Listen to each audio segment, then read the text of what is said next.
Apple of discord. দেখো discord শব্দের অর্থ হচ্ছে কি, দেখো ডিসকোড, ডিসকোড শব্দটার অর্থ হচ্ছে ঝামেলা। ডিসকোড শব্দের অর্থ হচ্ছে কি ঝামেলা, ঝামেলা বা দ্বন্দ্ব, দয় বা নয় দয় বা দ্বন্দ্ব। দেখো তাহলে হচ্ছে কি দয় বা নয় দয় দ্বন্দ্ব। তাহলে দেখো অ্যাপেল, এবার হচ্ছে মনে করো অ্যাপেল মানে কি apple, apple of discord, discord হচ্ছে কি ঝামেলা। এবার এটা কেমন, অ্যাপেল অফ ডিসকোড মানে হচ্ছে এরকম করে মনে রাখবো কি একটা আপেল নিয়ে ঝগড়া। মনে করো তিন বন্ধু বা তিন বান্ধবী একটা বাগানের, আপেলের বাগানের মধ্য দিয়ে যাচ্ছে, এবার হঠাৎ করে গাছ থেকে কি হলো, একটা আপেল পড়ে গেল। এবার তিন বন্ধু বা বান্ধবীর মধ্যে সেই আপেলটা নিয়ে কাড়াকাড়ি লেগে গেল, অর্থাৎ কে কোন, অর্থাৎ কে নেবে কে নেবে কে নেবে। এ বললো আমি নেবো, এ বললো আমি নেবো, এ বললো আমি নেবো। এবার ওই একটা আপেল নিয়ে কি হলো, তাদের মধ্যে একটা বিবাদ লেগে গেল। তো এটাই অর্থাৎ অ্যাপেল অফ ডিসকর্ড মানে কি এটাই, অর্থাৎ কি একটা, দেখো ডিসকর্ড শব্দের অর্থই কিন্তু হচ্ছে বিবাদ। তাহলে অ্যাপেল অফ ডিসকর্ড মানে আপেল নিয়ে বিবাদ। তো এরকম করে মনে রাখবে, তিন বন্ধু বা তিন বান্ধবী একটা আপেলের বাগানের মধ্য দিয়ে যাচ্ছিল, একটা গাছ থেকে আপেল পড়লো, এবার টুক করে আপেল পড়লো, সেই আপেলটা নিয়েই বিবাদ শুরু হলো, কে নেবে সেই আপেলটা তিন বন্ধুর মধ্যে। তো এটাই তাহলে হচ্ছে কি হয়ে গেল, তিন বন্ধু বান্ধবীর মধ্যে সেই আপেলটা নিয়ে দ্বন্দ্ব লেগে গেল, এটা অর্থাৎ in a matter of dispute. তাহলে in a matter, M A double T R, matter of dispute, D I S P U T. তাহলে ডিসপুট মানেও কি, ডিসপুট মানে হচ্ছে দ্বন্দ্ব বিবাদ। তাহলে বিবাদ, ম্যাটার মানে বিষয়, তাহলে কি, তাহলে বিবাদের বিষয়, বিবাদের, ম্যাটার মানে হচ্ছে বিষয়, তাহলে হচ্ছে কি বিবাদের বিষয়। তাহলে in a matter of dispute. এবার দেখো 16 নম্বর, 16 নম্বরে কি বলছে, 16 বলছে কি অ্যাপেল অফ ওয়ান্স আই। এবার অ্যাপেল অফ ওয়ান্স, ওয়ান্স মানে হচ্ছে একজনের,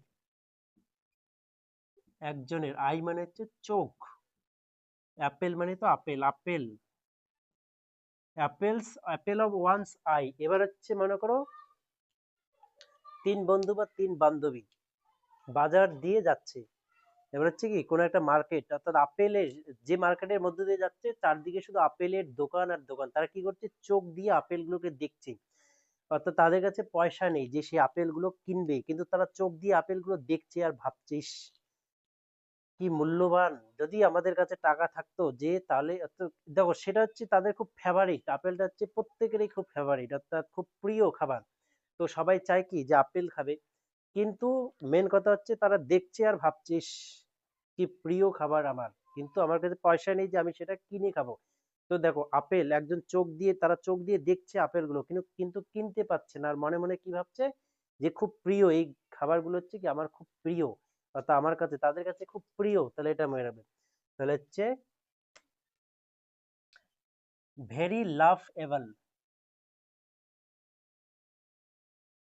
ভেরি লাভএবল বা ডিয়ারেস্ট ওয়ান, ডিয়ারেস্ট ওয়ান মানে তাদের কাছে খুব প্রিয় বা ভেরি ফেভারিট, এক কথায় ফেভারিট বলতে পারো। তাহলে ভেরি লাভেবল অথবা ডিয়ারেস্ট ওয়ান মানে এমন একজন মানুষ, দেখো এখানে আপেল দিয়ে বোঝালাম, কিন্তু এটা হবে এমন একজন মানুষের কথা বলা হচ্ছে, এমন একজন মানুষ যে সবার কাছে খুব প্রিয়। তাহলে এই আপেলটা যেরকম সবার কাছে খুব প্রিয়, তারা চোখ দেখে যেরকম ভাবছে আপেলটা আমাদের কাছে প্রিয়, আমরা কিনতে পারছি না টাকা নেই বলে, কিন্তু এরকমই একজন মানুষ যেটা আমাদের কাছে খুব প্রিয়, তাকে কি বলা হয়, এটা অর্থাৎ একজন মানুষ আমাদের কাছে খুব প্রিয়, এটা বোঝানোর জন্য অ্যাপেল অফ ওয়ান্স আই বলা হয়, অর্থাৎ অ্যাপেল অফ ওয়ান্স আই মানে কি খুব প্রিয় বা খুব কাছের। এবার দেখো তারপরে বলছি অ্যাপেল পাই অর্ডার। এবার অ্যাপেল পাই অর্ডার, এবার এটা আমরা কেমন করে মনে রাখবো, দেখো অ্যাপেল পাই অর্ডার, দেখো এই অ্যাপেল পাই যে রয়েছে, এই অ্যাপেল পাই বলে একটা ডিশ বা রেসিপি রয়েছে, তাহলে একটা ডিশ বা রেসিপি, রেসিপি রয়েছে অর্থাৎ খাবার। এবার হচ্ছে মনে করো একটা হোটেল, একটা হোটেলে কি হচ্ছে অ্যাপেল পাইয়ের রেসিপি তৈরি হচ্ছে বা ডিশ তৈরি হচ্ছে, কিন্তু দেখা যাচ্ছে কি অর্থাৎ কাস্টমার অর্ডার দিয়েছে তারা অ্যাপেল পাই খাবে, কিন্তু দেখা গেল কি যে সেই হোটেলে আপেল নেই। এবার যে কুক, সে কুক অর্ডার দিল যে আপেল নিয়ে আসতে, কিন্তু এমন আপেল, এবার দেখো আপেল পাই তৈরি করবে তার মানে কি খুব ভালো, যেগুলো কন্ডিশন খুব ভালো সেরকম আপেলের দরকার। তো তার জন্য কুক বললো কি যে গিয়ে গুড কন্ডিশন অর্থাৎ খুব ভালো যে অবস্থা সম্পন্ন আপেল নিয়ে, অর্থাৎ খুব তরতাজা গুড কন্ডিশন ওয়ালা আপেল নিয়ে আসতেন। তাহলে দেখো, তাহলে অ্যাপেল পাই হচ্ছে একটা ডিশ বা রেসিপি। আর এরকম রেসিপি মানে খাবার তৈরি করার জন্য কি হয়, সবসময় ভালো জিনিসের দরকার হয়। তাহলে অ্যাপেল পাই তৈরি করার জন্য খুব ভালো আপেলের দরকার। তাহলে ইন গুড কন্ডিশন, যেগুলো হচ্ছে কি ইন গুড কন্ডিশন মানে খুব ভালো অবস্থায় রয়েছে, সেরকম আপেল দরকার। তাহলে ইন গুড কন্ডিশন বলছে অ্যাপেল পাই তৈরি, এটা হচ্ছে একটা ডিশ, ডিশ তৈরি করার জন্য কি দরকার, ইন গুড কন্ডিশন, এরকম ভালো কন্ডিশন ওয়ালা আপেল দরকার। এবার তো বলছে অ্যান ওল্ড ফ্লেম, এবার হচ্ছে অ্যান ওল্ড ফ্লেম। দেখো ফ্লেম, ফ্লেম মানে হচ্ছে কি, ফ্লেম মানে হচ্ছে আগুনের শিখা, ফ্লেম মানে হচ্ছে কি আগুনের শিখা, ফ্লেম মানে হচ্ছে কি আগুনের শিখা।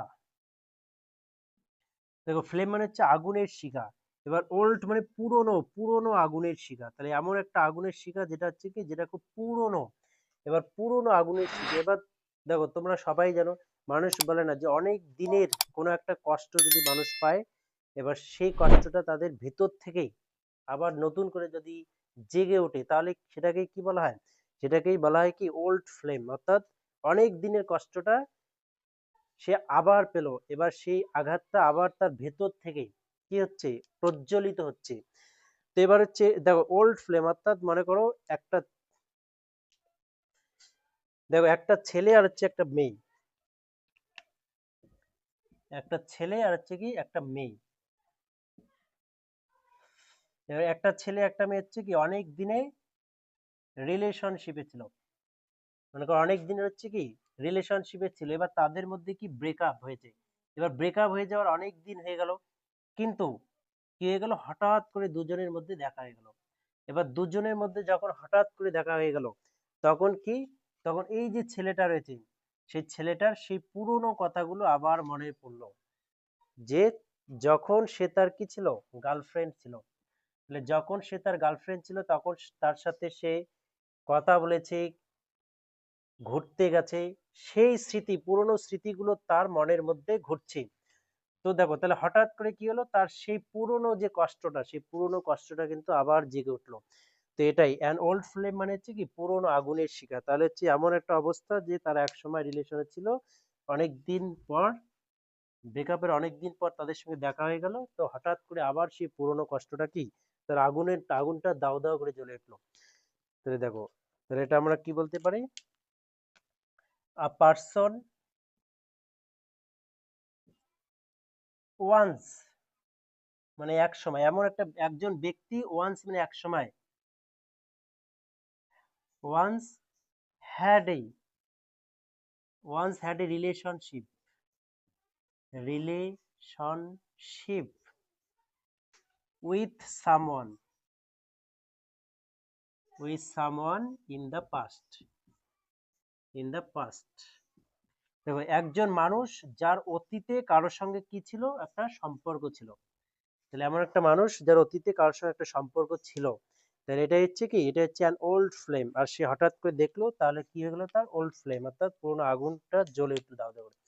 এবার দেখো এ হারকিউলিয়ান টাস্ক, টাস্ক মানে সবাই জানে, টাস্ক মানে হচ্ছে কাজ। এবার টাস্ক মানে হচ্ছে কাজ, এবার হচ্ছে কি কাজ বলছে, হারকিউলিয়ান টাস্ক। দেখো এটা মনে বের হবে, হারকিউল নামে একজন বিখ্যাত গ্রিক বীর ছিল। এবার সে কি, যে সমস্ত অসম্ভব কাজগুলো মানুষ করতে পারতো না, সেই অসম্ভব কাজগুলো সে করে দেখিয়েছে। এবার কোনো একটা কাজ যেগুলো মানুষ পায় না, সে কি করলো, এসে সেই কাজটা করিয়ে দিল, কারণ কি সে তো বীর যোদ্ধা। তো হারকিউলিয়ান টাস্ক, এই হারকিউল নামে একজন বিখ্যাত গ্রিক বীর ছিল, সে অসম্ভব অসম্ভব কাজগুলো করত। তাহলে হারকিউলিয়ান টাস্ক মানে কি, সে এমন কাজ করতো যেগুলো খুব ডিফিকাল্ট ছিল, অর্থাৎ ইম্পসিবল ছিল। তাহলে এখান থেকে মনে রাখবো কি, difficult task, difficult, C U L T, difficult task, অথবা ইম্পসিবল টাস্ক, ইম্পসিবল টাস্ক। এবার দেখো এরপর 18 নম্বরে কি বলছে, অ্যান ওপেন সিক্রেট, মানে এমন একটা সিক্রেট, মানে তোমরা সবাই জানো সিক্রেট মানে হচ্ছে কি গোপন কথা। তাহলে সিক্রেট মানে হচ্ছে গোপন কথা, গোপন কথা। কিন্তু এমন একটা গোপন কথা যেটা একদম ওপেন, ওপেন মানে একদম খোলামেলা, একদম খোলামেলা মানে এমন একটা গোপন কথা যেটা হচ্ছে একদম খোলামেলা, সবাই জানে ওর কথাটা গোপন, মানে ও এমন একটা কাজ করেছে যেটা সে গোপনে রেখেছে, কিন্তু ব্যাপারটা হচ্ছে সেটা একদম ওপেন হয়ে গেছে, মানে সবার কাছে জানা। ও ভাবছে কি যে কেউই জানে না, কিন্তু আসলে সবাই জানে। তাহলে হচ্ছে অ্যান ওপেন সিক্রেট মানে বুঝতেই পারছো, আর সিক্রেট মানে এমন একটা গোপন কথা, দ্যাট যেটা অলরেডি অলরেডি নোন, অলরেডি হচ্ছে known, KNOWN, that already known to all, যেটা ইতিমধ্যে সবাই জানে। তাহলে এ সিক্রেট এমন একটা গোপন কথা, দ্যাট মানে যেটা অলরেডি মানে ইতিমধ্যেই নোন টু অল মানে সবার কাছে জানা। তাহলে এমন একটা গোপন কথা যেটা ইতিমধ্যে সবাই জানে। এবার দেখো, এবার হচ্ছে লাস্ট অর্থাৎ 19 নম্বরে কি বলছে, 19 নম্বরে বলছে at sixes and sevens, at sixes and দেখো 6 7, তাহলে সিক্সেস মানে 6, 7 হচ্ছে 7।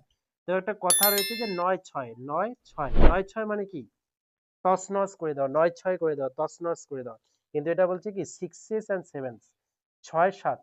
দেখো এমন একটা ক্রোনোলজি যেটা পর পর সাজানো নয়, যদি বলে 6 6 6 6 6, নিচে হচ্ছে কি 7 7 7 7 7, তাহলে তো এখানে হচ্ছে কি, এখানে হচ্ছে একদম সাজানো রয়েছে, এলোমেলো নয় কিন্তু, কারণ 6 6 6 সবগুলোই 6, নিচে কি 6 6, নিচে সবগুলো 7, কিন্তু এখানে কি রয়েছে 6 7 8, এটা কিন্তু সাজানো নয়, 6 7 8, অর্থাৎ একটা সংখ্যা কিন্তু বারবার এখানে নেই, এখানে পর পর রয়েছে, তার মানে কি এখানে এলোমেলো রয়েছে, কিন্তু এখানে একদম সুসজ্জিত রয়েছে।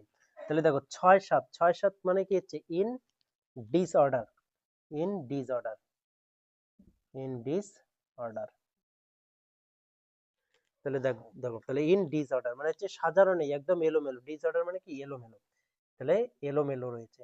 তাহলে ডিসঅর্ডার মানে এলোমেলো, 6 এর পর 7, 6 6 6 6 যদি থাকতো তাহলে, বা 7 7 7 7 যদি থাকতো তাহলে সাজানো থাকতো, কিন্তু এখানে কি, এখানে এলোমেলো রয়েছে, কিন্তু সাজানো নেই।